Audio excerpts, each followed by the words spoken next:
Na sequência, Carlos, fique à vontade para você poder responder as perguntas que foram colocadas, endereçadas aí à Secretaria de Geologia, Mineração e Transformação Mineral em seu nome, ok? Bom, tem muitas colocações aqui, muitos questionamentos que precisam ser, não é nem debatido, né? Talvez seja melhor explicitado, né? Porque debates aconteceram, a sociedade foi chamada e respondeu, e nem sempre temos que ser 100%, né, de concordância, porque eu acho que a divergência faz evoluir a inteligência, né? A gente é obrigado, quando existe o debate, a se preparar, a estudar melhor e a responder essas demandas com mais intensidade. Com relação, eu vou pegar, desculpa a mesa aí, primeiro o prefeito Toninho, eu vou chamar Toninho, porque todo mundo chama Toninho, né? E como todo mundo me chama de Carlão, então fiquem à vontade aí para, pode tirar o doutor, aumenta o salário, que eu estou satisfeito. Então, para descontrair um pouco aí, que quando eu fiz a apresentação primeiro, que o prefeito, né, que por incrível, que também é presidente da MIG, ele colocou na sua fala a questão do desmembramento do projeto de lei da CEFEM, né? Não foi só o da CEFEM, nós tivemos que desmembrar também a questão da criação da agência, e ele também falou sobre a questão de outro paradigma que nós temos aí, que é a questão de mineração em terra indígena. Então, por que foi separado? Primeiro o seguinte, o Ministério entendeu de que nós tínhamos que criar um marco regulatório do que o direito administrativo público hoje o pessoal entende como uma lei quadro, né? Eu aprendi isso ultimamente, eu não sabia o que era uma lei quadro, né? Lei quadro, eu pensava que quando o cara prende, bota alguém na cela lá e o cara está dentro enquadrado na lei lá, né? E essa lei quadro, o que acontece? É que o marco regulatório ele tenha estritamente o necessário, né, da lei. Todas as outras demandas, né, como foi dito aqui pelo nosso colega aqui, Jorge Raj, eles vão para complementação através que possa permitir o diálogo, a questão, como é que se diz,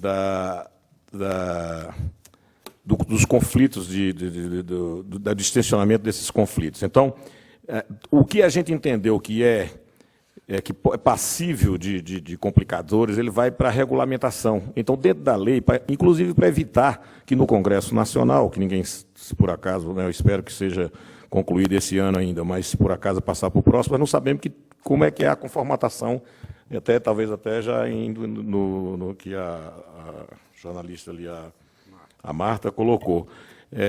Esse Congresso a gente sabe qual é a formatação dele, mas o de 2011 nós não sabemos. Então essa lei quadra ela permite muito pouca mexida, né, no esqueleto daquilo que está sendo proposto, que foi discutido com a sociedade. Então, esse foi um dos pontos, né, colocado. O que a gente espera, eu particularmente, né, a Secretaria espera, é de que esses 3 projetos de lei, e aí eu faço as palavras do prefeito aqui, eles cheguem no Congresso simultaneamente e que possam, talvez, até serem apensados, né? Nós não vemos problema. O problema é que nós fomos obrigados a dividi-los porque chegou no momento da discussão que tinham competências que extrapolavam a competência do Ministério de Minas e Energia. E nós não podíamos perder ainda mais o time, né? E aí, só colocando, desculpa a expressão quando a gente fala atropelar, né? Na realidade, atropelar é uma palavra que a gente usa assim, fácil, porque as pessoas entendem exatamente o que a gente quer dizer. Na realidade, não é um atropelamento, né, de fora de nexo, fora de contexto, é que, por uma questão, né, de composição, nós estamos dentro do mesmo ministério, nós estamos dentro do Ministério de Minas e Energia, que tem petróleo e gás. E o pré-sal, quando ele foi lançado, ele veio por uma determinação presidencial. Então, todos os esforços do jurídico do Ministério de Minas e Energia, do jurídico da Casa Civil, que é o mesmo quadro de juristas que analisam a questão do pré-sal, é o mesmo que analisa a questão do marco regulatório, são advogados e procuradores da União. Então, ficou, quer dizer, nós tínhamos uma prioridade, né, demandada pelo presidente da República e que tinha que ser desrespeitada. Então, quando a gente fala atropelada, é porque é aquele embate que a gente sempre diz, nós somos o Ministério de Minas e Energia, mas o Ministério é muito mais energia, né? E aí a gente tem que, né, no tempo, isso permitiu, inclusive, até aumentar e a discussão com a sociedade. Foi até mais, né, aparentemente, ele foi até mais salutar, assim, porque permitiu que a gente tivesse as reivindicações do setor, né, tanto da AMIG, quanto do Estado, como da iniciativa privada, fosse melhor aproveitado. Bom, com relação a terras indígenas, eu gostaria de dizer o seguinte: a terra indígena não é proibido minerar em terra indígena. Quer dizer, não é proibido, não. A legislação diz o seguinte: o artigo 231 da Constituição, o seu artigo 3º, diz: mineração em terra indígena é possível, agora precisa da regulamentação do Congresso Nacional. Eu não posso botar a mineração em terra indígena no marco regulatório porque está lá na Constituição, certo? É uma questão de regulamentação. Está lá, o artigo 231 está dizendo: é permitida a atividade de mineração em terra indígena, desde que regulamentado pelo Congresso Nacional. E o Congresso Nacional não é o Executivo, entendeu? Então eu não posso, eu só estou respondendo isso para as pessoas clarear. Eu faço parte da Comissão Nacional de Política Indigenista. Eu fiz parte do projeto, da subcomissão do projeto que está enviando em paralelo a regulamentação da mineração em terra indígena. A Comissão de Minas e Energia criou uma subcomissão para tratar só da regulamentação do artigo 231. Foi criada a Comissão Nacional de Política Indigenista. Os povos indígenas se reuniram e disseram assim: olha, nós concordamos com o que vocês estão falando, que o projeto que vocês estão propondo hoje é melhor do que todos que já foram apresentados no Congresso. Mas nós não queremos votar ele separado. Nós queremos ele dentro do projeto, de todo o arcabouço do Estatuto dos Povos Indígenas. Porque se você tirar mineração, tirar floresta, tirar recursos hídricos, ninguém vai votar educação indígena, ninguém vai votar saúde e saneamento indígena. Então, eles se sentiram e o governo entendeu que era merecedor de que se fizesse um Estatuto dos Povos Indígenas completo, e o capítulo de mineração, ele é mais ou menos aquilo que foi discutido. Então nós estamos esperando a regulamentação. Isso é um esclarecimento que precisa ser dado, porque se a gente colocasse ele aqui, nós estaríamos propondo mudança na Constituição. E aí é uma PEC, e aí nós precisávamos de mais de 2/3 do Congresso Nacional para aprovar o projeto de lei, o marco regulatório, e nunca sairia do papel. Né? Nós sabemos disso. Bom, esse é só para esclarecer a fala. Com relação à fala da professora Denise, que não está aqui, quando ela disse que a sociedade se desloca, né, e para onde a sociedade está se deslocando, eu gostaria de dizer que, quando eu fiz a minha exposição aqui, o que é a Secretaria, né, de Geologia, Mineração e Transformação, e que não era simplesmente semântica, né, nós colocamos o seguinte: o Ministério de Minas e Energia, até 2003, era a casa do grande minerador. De 2003 até hoje, ele continua sendo a casa do grande minerador, mas ele também é a casa do médio, do pequeno e do micro. Isso é fato. É fato. Então, nós fizemos o nosso dever de casa. Nós fomos na sociedade e trouxemos eles para dentro do Ministério. As portas da Secretaria estiveram... Nós temos aqui 2 ex-diretores, Marco Antônio Fonseca, diretor de gestão, que hoje está na CPRM, era diretor da Secretaria, a professora Maria José, que está aqui também, que é ex-diretora de... Olha, criamos uma diretoria de desenvolvimento sustentável da mineração dentro da Secretaria. Desenvolvimento sustentável para a mineração. Quer dizer, nós fomos buscar a sociedade para discutir com a Secretaria. Então, é só para esclarecer, é uma pena que ela não está aqui, o fato, eu não vou entrar em muito detalhe, porque isso aqui dá discussão, e talvez um show mais tarde a gente conversa melhor. Com relação ao que foi colocado aqui pelo nosso colega Júlio Neri, eu sempre vejo o jargão de dizer assim: a Constituição dos Estados Unidos tem 300 anos e não se mexe, né? Mas a democracia lá tem 300 anos. Né? E a Constituição dos Estados Unidos não está se mexendo, mas o Código Mineral lá está sendo mexido. Eles estão mexendo, eles estão reformulando o seu código. Né? A Constituição brasileira ela é de 88. E foi mudada em 50 anos quantas vezes? E os instrumentos que suportam essa Constituição precisam ser reorganizados na lógica da nova Constituição. Quando nós tivermos 300 anos, eu vou fazer esse discurso: olha, está precisando mexer que a Constituição tem 300 anos. Quer dizer, eu estou externando uma questão, porque não dá para comparar. Né, na outra fala que ele faz, ele diz: o minério de ferro na Austrália, num determinado local, ele tem um pensamento porque lá é territorial. Quer dizer, a lógica muda de eixo. Né? Eu estou querendo colocar que, quando se faz uma discussão, por exemplo, o Brasil é uma república federativa e as leis é do continente. E nós temos que disputar os recursos que nós temos com saneamento básico, com a educação. Né? A questão da energia, quando diz: na África nós vamos ter energia mais barata para produzir o bem mineral lá, mas ao que custo social lá no futuro? E quando eles necessitarem dessa energia? Hoje não tem demanda, mas com certeza no futuro terá. Né? Então, eu estou provocando, isso não é um debate, é só colocando uma maneira, uma visão de pensar a questão da sustentabilidade, né? Que nós estamos discutindo aqui. E outra coisa, os outros países têm uma tradição mineira muito mais forte que o nosso. Muito mais. Né? Canadá, África do Sul. Quer dizer, nós não somos vistos, como bem disse aqui, eu acho que pelo Jorge aqui, que nós temos que ver a questão do minério de ferro totalmente. Tem que ter uma política, uma secretaria para minério de ferro e o resto, uma outra para o resto. Né? Porque nós detemos 70% é minério de ferro. Né? Então, os outros países, nós temos tradição muito de longo prazo nessas discussões, nesses embates.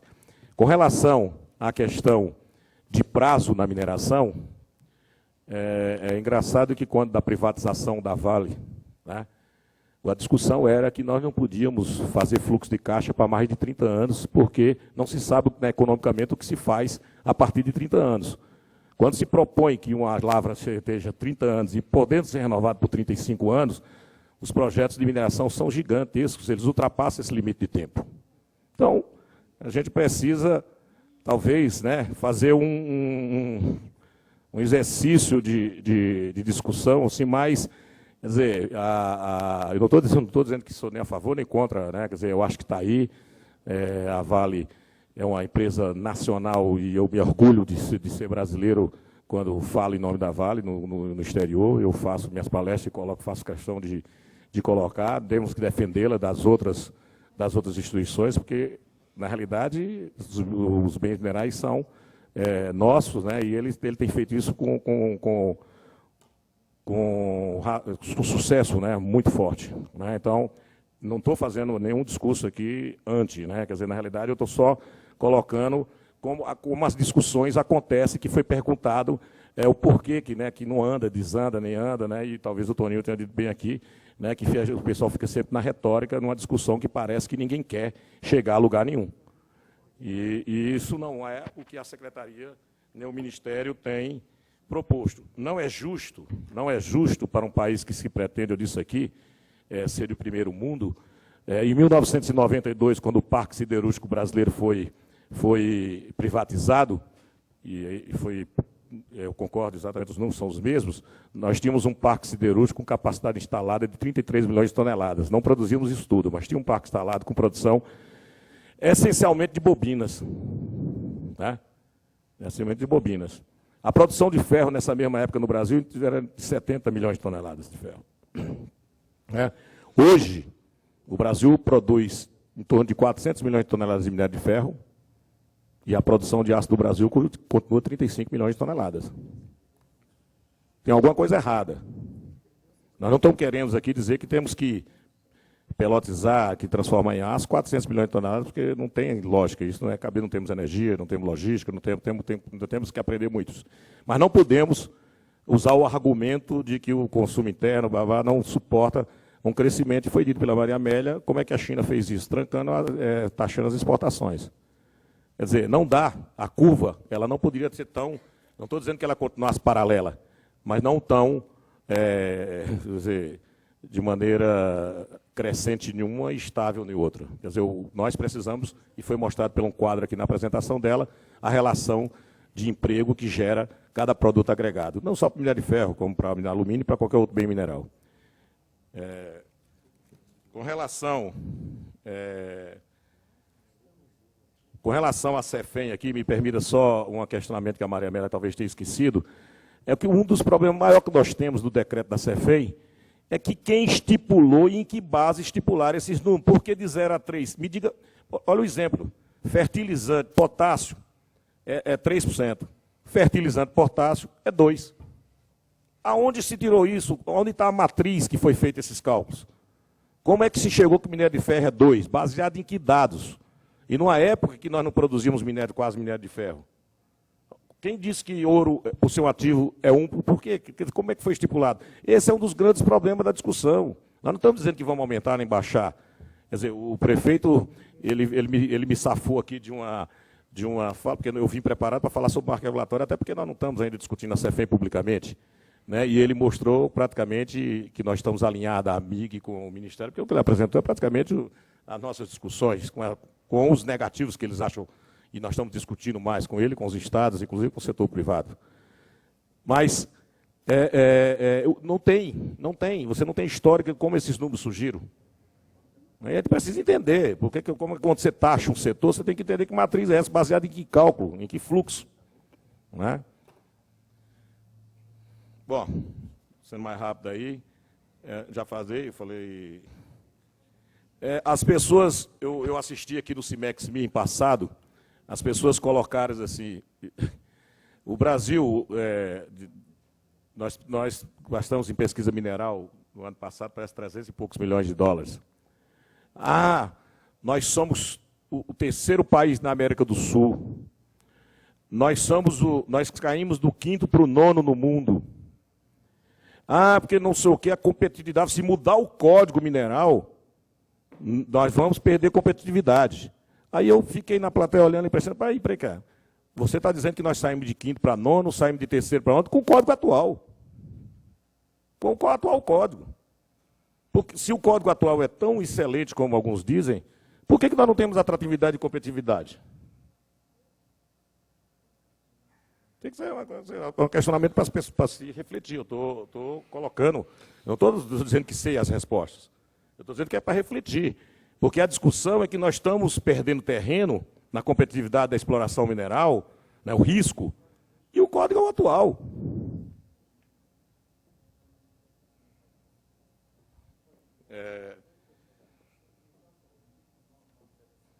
Bom, com relação à questão da mata, eu acho que o prefeito já respondeu mais ou menos, quer dizer, pelo menos a questão do atropelamento, eu acho que parece, nós na secretaria, eu acho que nunca foi colocado, né, publicamente e debatido tanto a questão do marco regulatório, a questão de transformar o DNPM na agente, a questão da CEFEM, como foi colocado agora. Eu me lembro, eu tenho 30 anos de formado, eu não me lembro de ter participado de nenhuma discussão no nível e na profundidade que foi colocada. Com participação, como bem disse aqui, a CNI, através das suas... Né, tem nós? Tem. Senão, unanimidade é burra. Toda unanimidade eu acho que é burra. Ela tem que ter... Né, igual com os regimes de totalidade de direita e os totalidade de esquerda também são burros. Né? Eu acho que a gente tem que ter um consenso, e eu acho que, se depender, o que nós gostaríamos de dizer é o seguinte, que a Secretaria de Geologia, Mineração e Transformação, ela é uma secretaria técnica. Né? Nós temos a nossa limitação dentro do escopo político do governo. Agora, se depender de nós, e dependermos do atual ministro, né, o Márcio Zimmermann, que tem conversado, porque ele era o secretário executivo, e ele deu várias declarações esse final de semana, falando exatamente, em alguns jornais, saiu na mídia, a posição dele e o que ele acha. Então, eu acho que, se o espaço permitir, nós vamos avançar ainda esse ano. Muito obrigado. Obrigado, Carlos. Usando da prerrogativa nossa aqui na mesa, eu gostaria de saber o seguinte, antes de passar a palavra para o público na plateia, se algum dos debatedores teria alguma pergunta complementar, alguma réplica a ser feita, porque cada um fez os seus comentários, depois da resposta do prefeito Toninho, e usando aqui, quebrando um pouco da cerimônia aqui do Carlão, né? Alguém dos debatedores que queiram aproveitar o espaço, se não tiver, então eu vou pedir aos colegas, a Maria Amélia já sinalizou aqui, né, já se inscreveu para poder comentar alguma coisa, então eu gostaria de, se após concluída aqui a rodada, nós passaríamos as perguntas aí para o auditório, lembrando sempre que vocês devem identificar-se e também a entidade ou empresa que representa.